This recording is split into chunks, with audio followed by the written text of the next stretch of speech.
Hey guys, Colton here. We'll get back to the podcast in just 1 minute. I just wanted to let you know that my new book, 24 Rules of Masculinity, is officially out. If you've been resonating with the topics we've hit on in this podcast, discipline, purpose, identity, what it means to be a man today, this book was built for you. It's a straight-talking guide packed with hard lessons, biblical principles, and the kind of clarity that I think a lot of us are starving for. So whether you're just starting on your journey or looking to get back on track, I wrote this to be something that you can pick up, apply, and carry with you. You can find the 24 Rules of Masculinity on Amazon and through the link in the description. I would love to hear what you guys think. Now, back to the episode. Welcome back to Chasing Masculinity. Today, we're stepping into a question that sits right at the intersection of culture, responsibility, and manhood. And that is gun ownership tied to masculinity? Or is it just some American cultural artifact? This debate is everywhere. Some argue that a man isn't complete without the ability to defend his home, while others are saying that firearms are some relic of a violent culture. Now, I don't want this to be about politics. I don't want to be choosing side on some culture war. But this is about asking with honesty, should every man own some sort of firearm? Or is masculinity deeper than the tools that we carry? That's the conversation we're going to have today. And I want to talk about some of the barriers, too, that we are going to all experience if we pursue gun ownership. So, with that, let's get into it.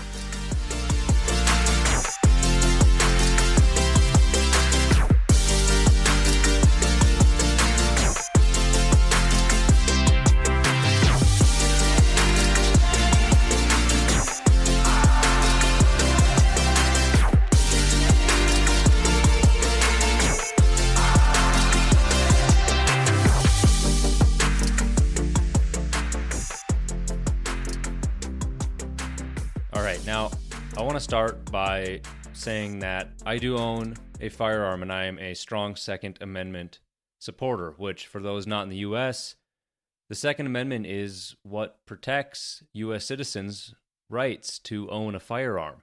It's been written to the Constitution since we became a country, which is a part of a reason why I mentioned earlier that firearm ownership is so strong to American culture. It has been written in our blood. It's been something that's been a protected right from the get-go.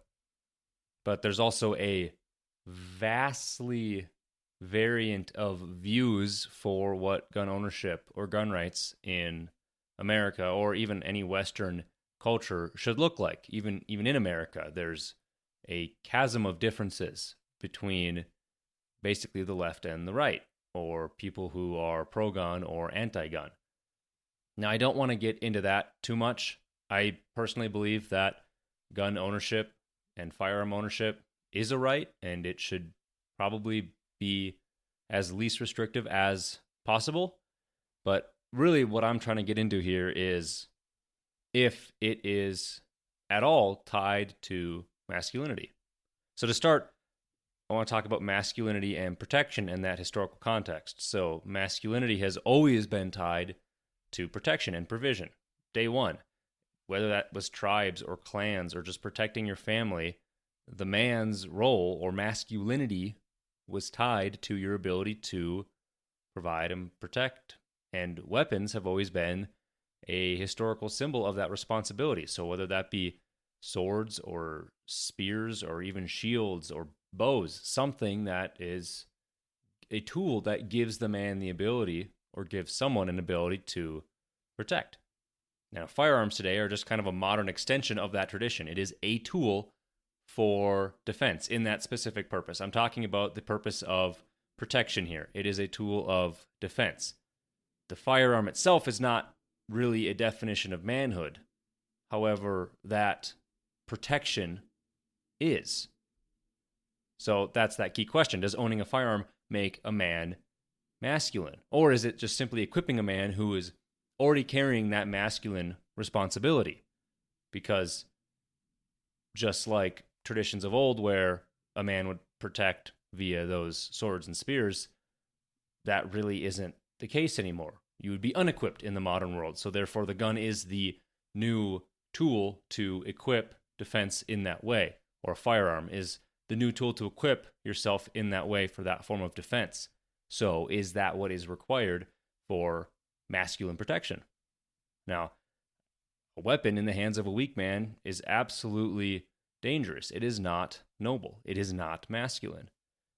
And that comes down to the necessity versus the choice of firearm ownership. So is owning a firearm necessary for modern protection? Let's look at some burglary and home invasion stats. So the Department of Justice within the U.S. has data that shows that there are over 1 million home invasions in the U.S. annually. And studies suggest that firearms are used defensively between 500,000 and 3 million times per year. That was from a CDC report review. And, well, every man might not choose to own a gun. The principle of being able to and being willing to protect your family is still timeless. And I like to relate it back to some scripture, such as Psalm 82, where it says, defend the weak and the fatherless, uphold the cause of the poor and the oppressed, rescue the weak and the needy, deliver them from the hand of the wicked. Is firearm ownership a noble path to that pursuit? Masculinity is not passive when it comes to defense. It's active. It's not an act of passivity. Scripture gives men a duty to protect those who are vulnerable. Now, here is my case for gun ownership. There's absolutely a responsibility, not a responsibility of owning a gun, but a responsibility to the man. A man is called to protect his home, his wife, his children. And owning a firearm could be one of the most direct and probably easiest ways to fulfill that responsibility. Not everybody can have a state-of-the-art security system and a 12-foot high fence or move to an area or create a safe haven around them. There are just barriers that are not possible. You might not be able to move to a safer neighborhood. You might not be able to choose who your neighbors are or whatever. But this might be the easiest way to still get that level of defense. And firearms can deter crimes. So there are studies that show burglars are less likely to target homes that they believe to be armed. I always used to make a joke that you don't need a home security system, you just need a flag in the front yard that says NRA on it. If someone believes that you are armed, that is 90% of the deterrent right there. Now, there's also competence that is required for gun ownership. Firearms do demand skill and discipline and respect. You need to practice. You need to learn safety. Irresponsible ownership will lead to recklessness or accidents, and well-trained ownership will lead to responsibility and intended purpose. If you are someone who's going to own a gun, you should regularly practice at the range. Safely store the weapons, safely store the ammo. Teach your children about the safety, or your wife or whoever's in your home about gun safety, and demonstrate competence. Know how to hold it, know how to operate it, know what and where the safety is, how to check if it's loaded, all of the things that you would need to do to ensure that it doesn't become a hindrance to the safety of the home. Because that would otherwise just defeat the purpose if defense, which is kind of the main argument I'm making here today, is your main goal. Now, there's also independence for gun ownership. So depending solely on the state or the police for protection means that you're trusting that help will arrive in time. And if you're anyone like me who lives far away from all the noise, it also means you're probably far away from the nearest patrol car. Now, the average police response time in the U.S. is about 7 to 10 minutes, and that's in U.S. cities. But a break-in or a violent threat can unfold in seconds. I mean, do you think a burglary, as you're walking down the street, someone trying to steal your wallet and your watch, is going to take 7 to 10 minutes, and that you're going to be able to call for help when it begins? Probably not. Same with a break-in. I'm guessing most break-ins, if someone is home, don't take 7 to 10 minutes. They're quick. They're in and out. But that quickness and that being in and out, especially if you're home and they know you're home, is a massive and dangerous situation and threat to be in, especially to your family. So there's that masculine principle. Take ownership of your responsibility rather than outsourcing it, rather than relying on others, especially if others don't value those same principles. I mean, just look at what's happening in the UK right now. I don't know how anybody could ever trust the UK police or the police department based on what I've seen officers willingly arrest people for. If you're willing to do that, then you are certainly not putting your citizens' safety and care above whatever you're being told by management or whatever other duties you think you have. I would not put any ounce of trust in a police department that acts like that. And thankfully, we are nowhere near that in the US, but there are some departments, and just on an individual basis, there are going to be people who are less likely to help you based on who you are, what you're aligned with, or what emergency you're having at that time. Now, like I said before, there was that CDC review that estimates gun defense use range between 500,000 to over 3 million per year. Now, that wouldn't just be break-ins, that would be any form of self-defense. And then there's also a national crime victimization survey from, it was a few years ago now, that said there's over 100,000 cases of self-defense gun uses annually. So that would be actual gun uses. So it is certainly something that is very prevalent in the US. Even if it is as low as 100,000, odds of you being one of those is not low enough to be an abnormality. And even the FBI says that firearms are used far more often to stop crimes than commit them in lawful contexts. Now, that again, that's that keyword, lawful context. That would be lawful gun ownership. If you're going to break the law, you're probably not a law-abiding citizen in other areas of your life. Now, again, this was all framed from the side of self-defense. Obviously, guns are used for a lot more than that. There's hunting, there's range, there's military purposes. There's a slew of reasons that I couldn't even name that firearms exist and are nobly used for. But for the sake of wrestling with this idea of masculinity and the protection of the home, defense is kind of the main one. Defense and safety, because let's be honest, regardless of your view on firearms, they exist. I don't ever see us living in a world where they won't exist.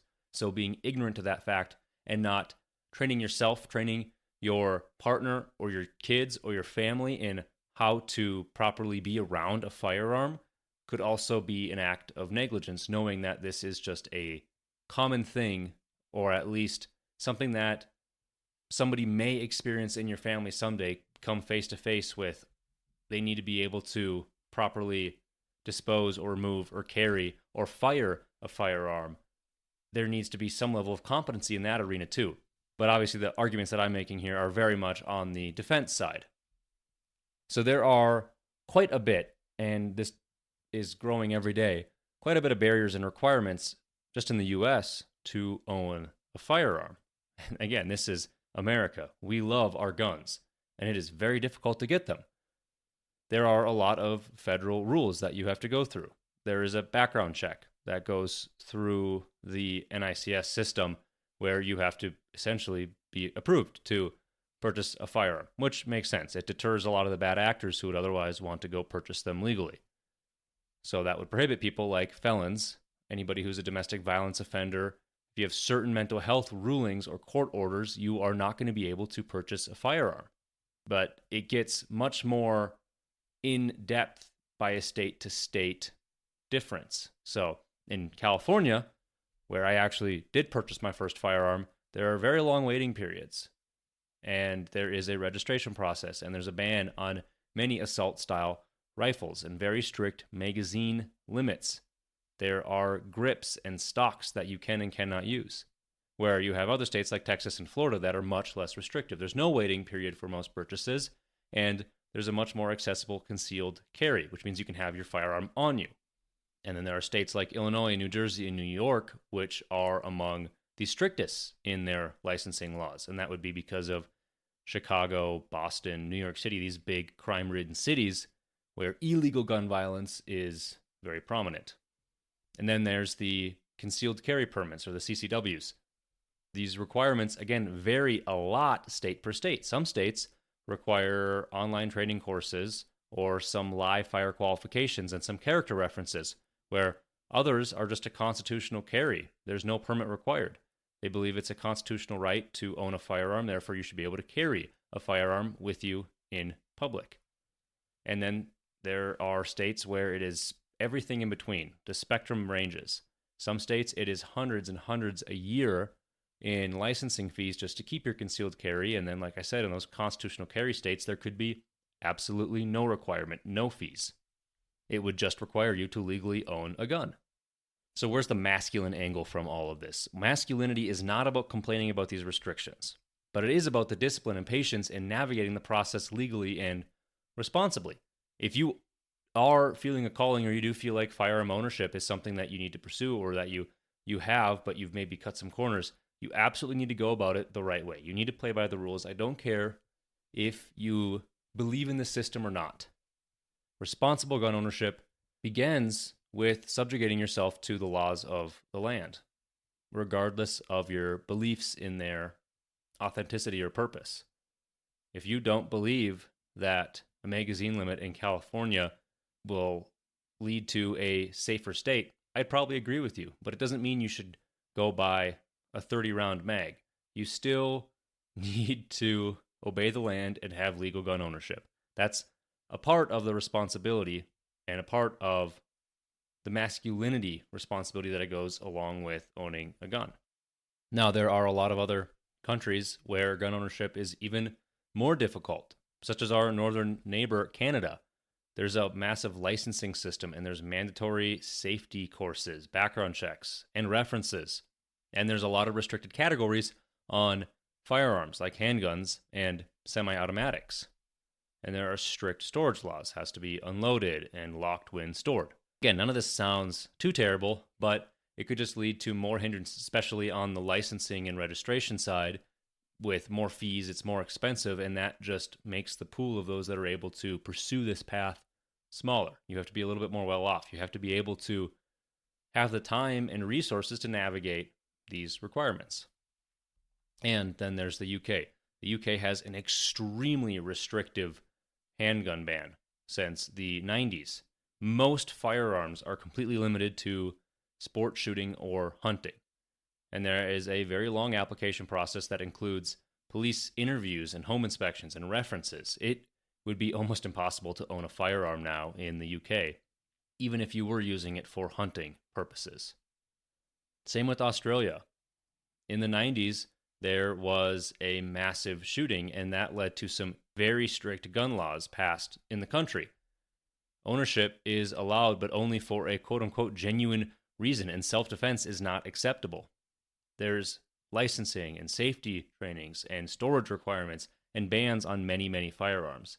Again, is it impossible? Technically, no, but it is almost impossible. You would have to, again, have a lot of time and resources to be able to pursue firearm ownership. But then there's places like Switzerland where they're more open due to their militia/conscription system.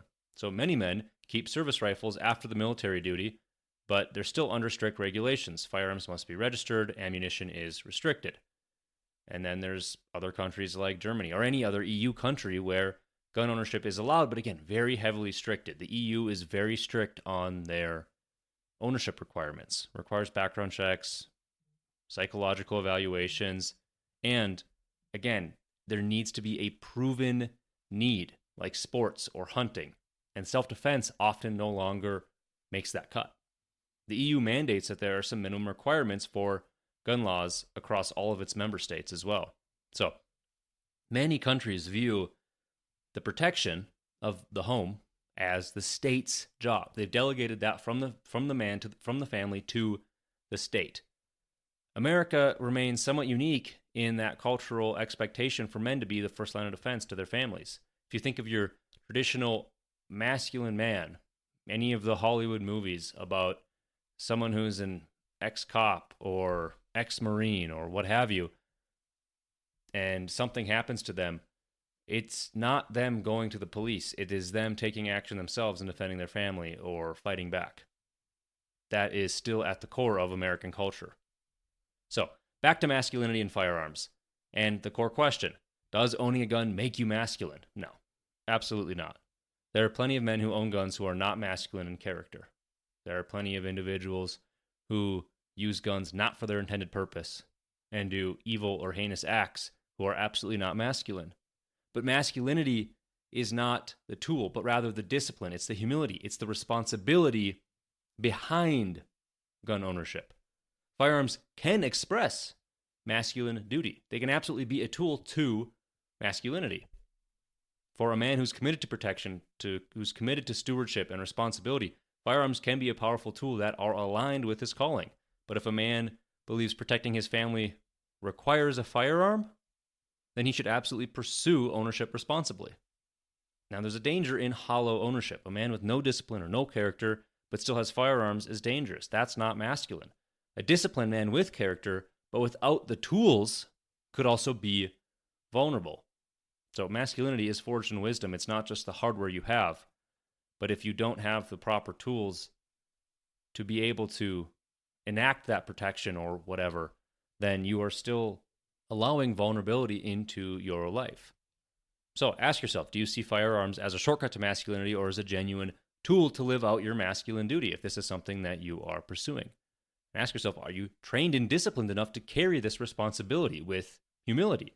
If the answer is no, then absolutely wait or work on yourself, or maybe it's just not your calling. Don't rely on those external tools for confidence. Build your strength internally first. And for those of you who do own a firearm, I urge you to use it. Go to the range, practice safety, practice target shooting, practice safe storage. Do all the steps that make gun ownership less scary for those who don't understand it yet. If you don't own one, ask yourself, why? Is it fear? Is it complacency? Or do you have an actual thoughtful conviction? You genuinely might not need one, and that is okay. Regardless, I still encourage you to build discipline this week in your mind, in your body, or your spirit, because the strength that you have is always going to precede the tools that are only ever supposed to help aid you.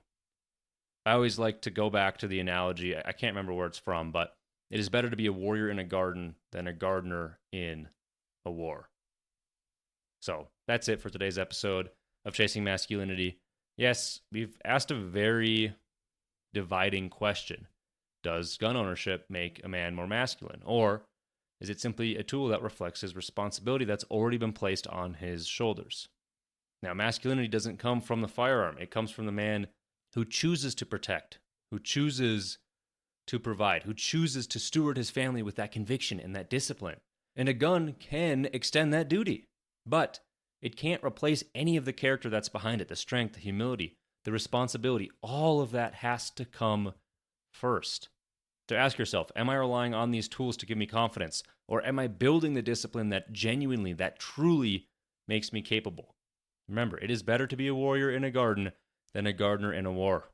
Until next time, stand firm in your faith, lead with discipline, lead with conviction, and keep chasing masculinity.